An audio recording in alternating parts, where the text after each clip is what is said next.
ನೆಲದ 21 ಲಕ್ಷ, ವಾರಿಜ 21 ಲಕ್ಷ, ಇಂತಿ ಲಕ್ಷದ ಮೇಲೆ 84 ಕೋಟಿ ಜೀವರಾಶಿಗಳು.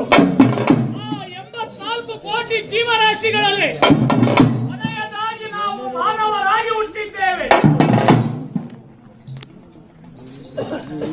ಮಾನವರಾಗಿ ಹುಟ್ಟಿದ ಮೇಲೆ ಏನನ್ನು ಸಾಧನೆಯನ್ನು ಮಾಡಲೋಸಕವಾಗಿ ಪುಟ್ಟಿದ್ದೇವೆ. ಮಾಡುವಂತಹ ಪಾಪ ಪುಣ್ಯಗಳು ಮಾಡುವಂತಹ ಪಾಪ ಪುಣ್ಯಗಳು